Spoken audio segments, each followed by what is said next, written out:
America के धरती से जोहार दोस्तों। तो आज के वीडियो में मैं H1B वीज़ा, जो कि प्रोफेशनल वर्क वीज़ा होता है, जो आप किसी भी देश में रहते हैं और यहाँ अमेरिका सीधा काम के लिए अप्लाई करते हैं या फिर अमेरिका पढ़ने के लिए आते हैं, उसके बाद आपको जो काम मिलता है उसको H1B वीज़ा बोलते हैं। तो एक मेरा दोस्त है प्रदीप, जो यहाँ पर H1B वीज़ा में काम करता है। तो H1B वीज़ा से संबंधित सारी जानकारियाँ आज के वीडियो में आपको मिलने वाली है और हो सकता है कि वीडियो थोड़ा लंबा, लेकिन इस वीडियो में आपको H1B वीज़ा से संबंधित सारी जानकारियाँ मिलेंगी। तो प्लीज़ वीडियो को आखिरी तक देखते रहना। चलिए हम चलते हैं समंदर की ओर, जहाँ पर मैं अपने दोस्त से मिलूंगा।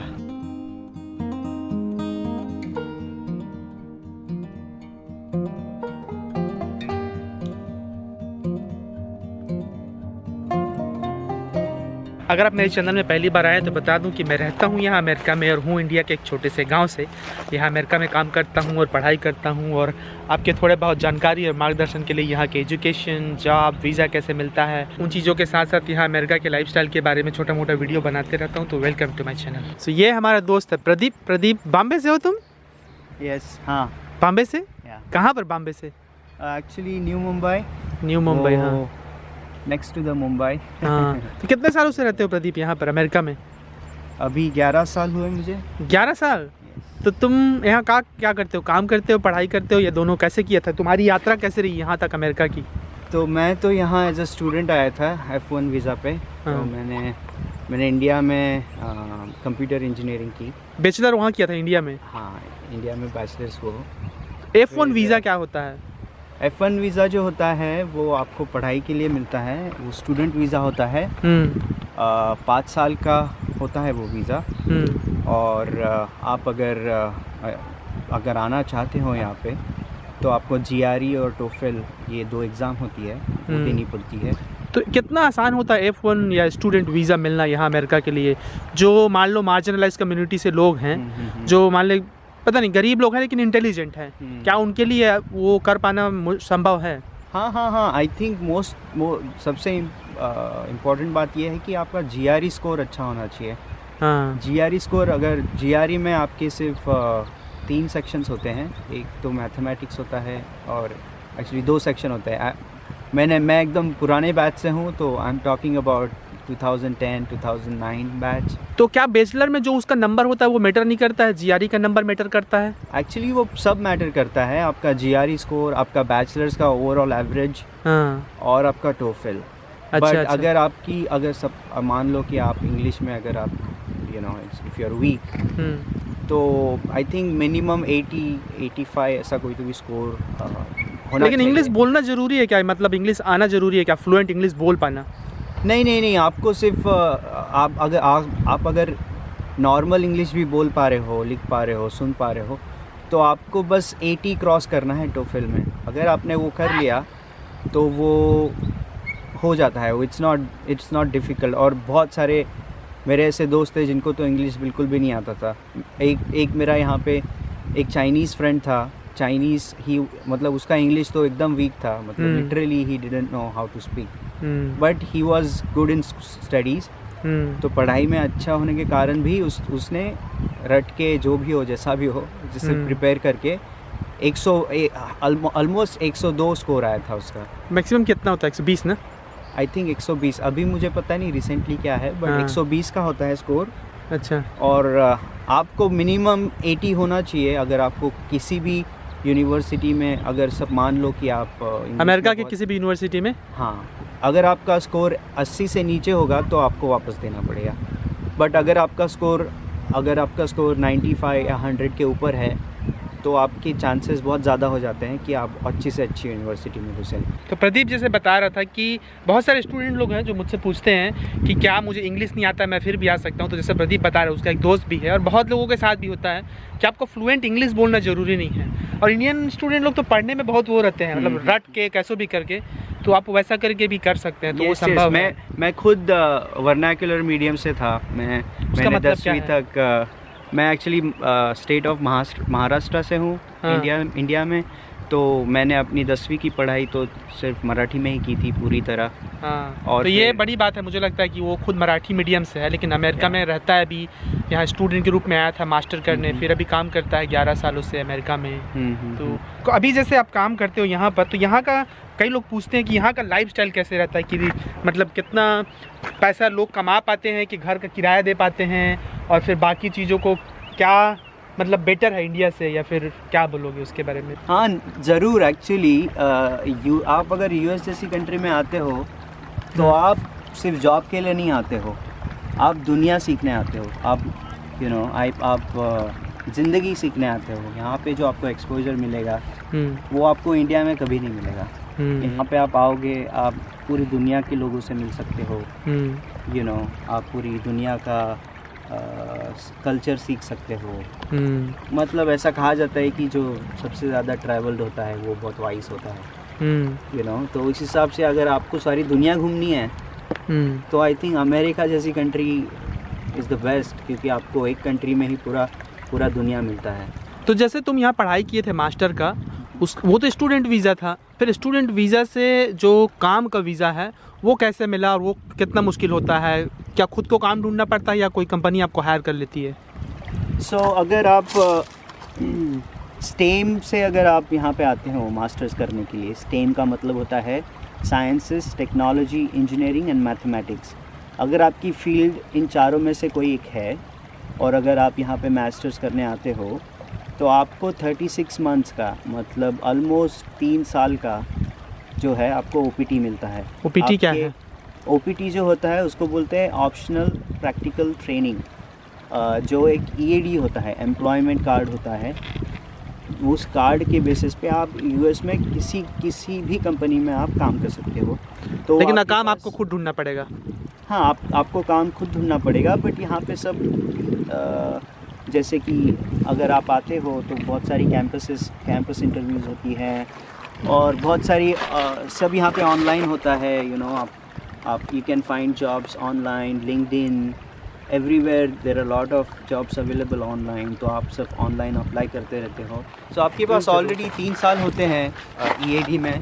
इन 3 सालों में आपको H1B के लिए अप्लाई करना होता है। H1B जो होता है वो वर्क तो खुद अप्लाई करना पड़ता है कि कोई कंपनी जो है आपको हायर करती है, स्पॉन्सर करती है, तभी बनता है वो? सो इन 3 सालों में आपको जॉब ढूंढनी है, और वो अगर आपको जॉब मिल गई तो आपका जो एम्प्लॉयर होता है वो आपके लिए H1B फाइल करता है। अगर मान लो वो नहीं मान लो वो आपको हायर करती है लेकिन वो स्पॉन्सर नहीं करती है, तो कोई ऐसी कंपनी ढूंढनी पड़ती है जो स्पॉन्सर करती हो? यस, आपको वही कंपनी में जॉब वैसे तो आप 3 साल तक किसी भी कंपनी में जॉब कर सकते हैं, but before your OPT expires हो आपको ऐसा एम्प्लॉयर ढूंढना होता है जो आपको स्पॉन्सर करेगा। तो इसके लिए अगर आपको वो एम्प्लॉयर मिल जाता है तो आपका H1B वीज़ा फाइल करते हैं। H1B वीज़ा जो होता है वो प्रोफेशनल वर्क वीज़ा होता है, जो 3 साल का मिलता है, और उसका टोटल 6 साल का लिमिट होता है। तो आप अगर H1B पे आते हो तो आपके पास दो बार आपको अप्लाई करना होता है, 3 साल। तो एक बार में 3 साल मिलता है,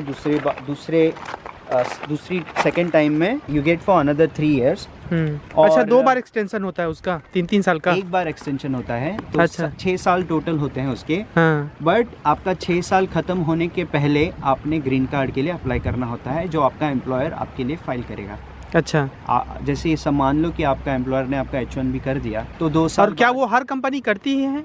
हाँ, हर वो कंपनी जो आपका H1B अप्लाई करती है वो आगे जाके आपका ग्रीन कार्ड भी फाइल करती है। तो आपको वो 6 साल के अंदर आपको ग्रीन कार्ड प्रोसेस शुरू कर देना है, ताकि जब तक आपका ग्रीन कार्ड प्रोसेस में भी बहुत सारे स्टेप्स होते हैं। तो उसमें एक स्टेप होता है I-140। तो आपके 6 साल के H1 के पहले आपका I-140 ग्रीन कार्ड का अगर आपके हाथ में आ जाता है, देन आपका H1B अनलिमिटेड होता है। तो जब तक आपको ग्रीन कार्ड नहीं मिलता तब तक आपका H1B हर 3 साल एक्सटेंड होता है। तो ये I-40 जो है, I-140, क्या वो सबको मिलता है कि उसमें भी कुछ लिमिटेशंस हैं? नहीं, वो एज लॉन्ग एज वो आपका ग्रीन कार्ड एप्लीकेशन प्रोसेस हो जाता है तो वो I-140 आपको मिल जाता है। तो क्या मतलब एक ऐसा बोल रहे हो क्या कि एक बार किसी को यदि H1B में काम मिल गया उस वीज़ा में, तो लगभग संभावना है कि उसको ग्रीन कार्ड मिलेगा ही, भले टाइम हाँ, लगेगा, उसको ग्रीन कार्ड मिलेगा ही। तो कितना उसका टाइम लिमिट रहता है, कितने साल में मिलेगा ग्रीन कार्ड? मुझे ऑलरेडी मैंने 2015 में ग्रीन कार्ड अप्लाई किया था, 2015 में। 2015 में, तो मैं अभी भी वेट कर रहा हूँ। It's been more than 5-6 years. But अभी जो नया एडमिनिस्ट्रेशन आया है, Biden administration, so I think अभी ज़्यादा उम्मीदें हैं कि ये प्रोसेस थोड़ा फास्ट हो जाएगा। हाँ, जैसे मान लो आपकी कंपनी ने फायर कर दिया, आपको काम से निकाल दिया, मान लो, तो क्या आपके पास जो वीज़ा रहता है जो H1 और आपने फाइल कर दिया ग्रीन कार्ड के लिए, उसका मतलब आप अमेरिका में जब तक चाहे तब तक रह सकते हैं कि आपको जाना ही पड़ेगा, आपके पास नौकरी नहीं है तो? अगर आपके पास नौकरी नहीं है और अगर आप दूसरी नौकरी अगर नहीं ढूंढ पाए तो हाँ, आपको जाना पड़ेगा। अगर रिस्क के हिसाब से देखें, जैसे काम कर रहे हो, मान लो आपको फायर नहीं किया जाता है, तो क्या चीज़ है अमेरिका में जो रिस्क टाइप का है, जो पहली बार मान लो अमेरिका आने के बारे में सोच रहे हैं, उनको नहीं पता है, वो यहाँ आना चाहते हैं, तो क्या चीज़ है जो उनको जानना चाहिए? कि जैसे एक फैंटेसी होती है ना कि H1B वीज़ा आपको मिल गया, सब चीज़ ठीक है, तो क्या ऐसा सही में होता है कि या कोई चीज़ है जिसको बारे में उनको जानना चाहिए, ऐसा तुमको लगता है? I mean, जहाँ तक यहाँ पे आने का सवाल है, यहाँ पे आना ऑब्वियसली अच्छा ही है आपके लिए, आपके ओवरऑल करियर के लिए, ओवरऑल लाइफ के लिए। तो H1B मिलना काफ़ी इजी है अगर आपके पास जॉब है। तो आई थिंक अगर स्पेशली आप स्टेम से हो तो आपके चांसेस और भी ज़्यादा हैं जॉब मिलने। क्या यहाँ पर सीधा काम मिल सकता है? मान लो जो वहाँ से पढ़ाई किया है इंडिया में, उसने IIT किया है, मान लो IIT गए हैं, बहुत लोग जाते हैं, या इंजीनियरिंग किया है, मान लो जैसे तुमने सॉफ्टवेयर इंजीनियरिंग किया है, डेवलपर हो ना, तो मान लो कोई यही पढ़ाई इंडिया से किया है, क्या उसको सीधा यहाँ अमेरिका में काम मिल सकता है?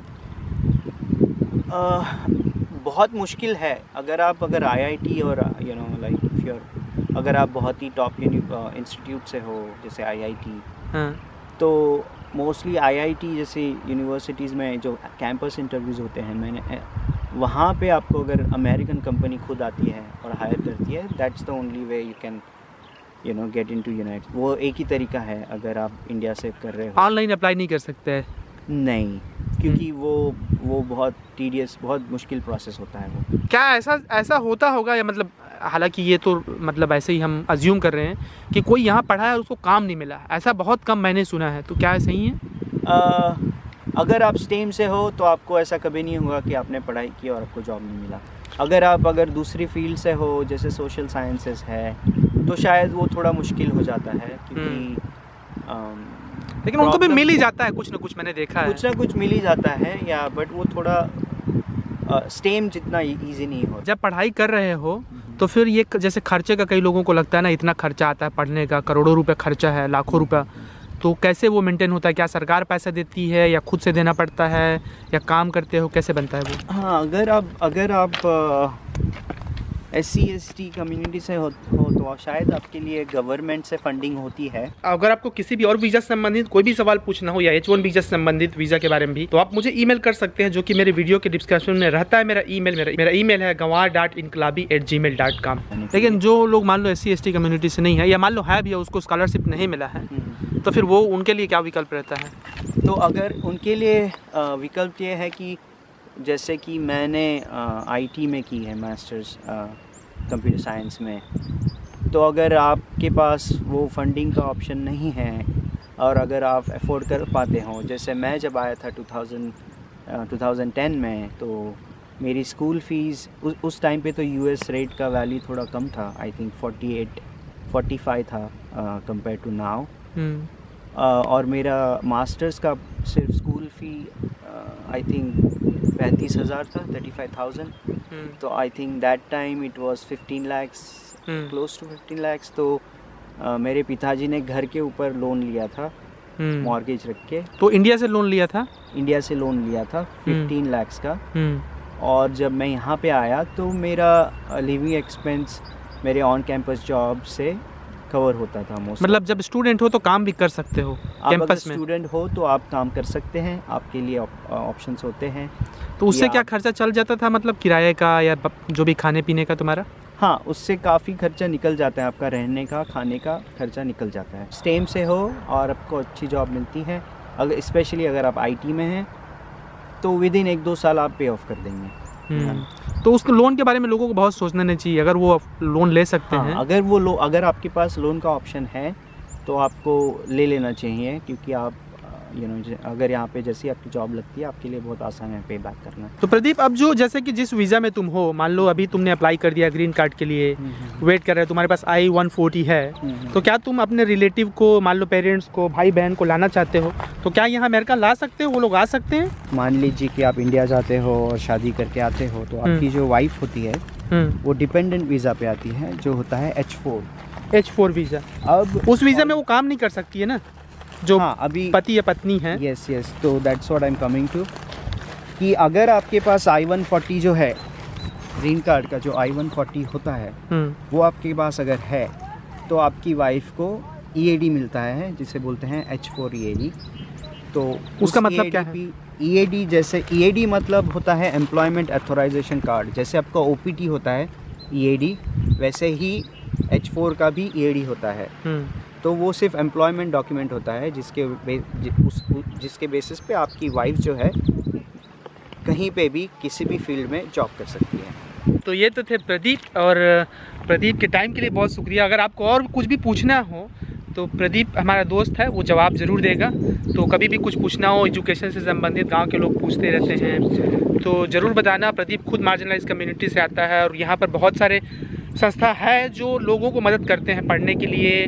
तो आप पैसे का मत सोचिए, अगर आपके अंदर प्रतिभा है तो आप मेहनत करते रहिए, और होना ना होना तो बात की बात है, बट यू शुड ट्राई। तो चैनल से नहीं जुड़े हो तो जुड़ जाना, और प्रदीप का बहुत बहुत थैंक यू उसके टाइम के लिए।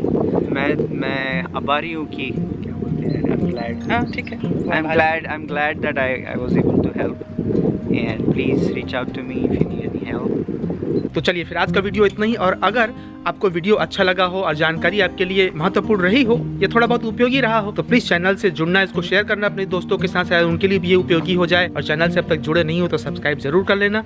और आगे भी हम अमेरिका की एजुकेशन, जॉब अपॉर्चुनिटी से संबंधित वीडियोस आपके साथ साझा करते रहेंगे। फिर मिलते हैं अगले वीडियो में, तब तक अपना ख्याल रखना। शुक्रिया, जोहार।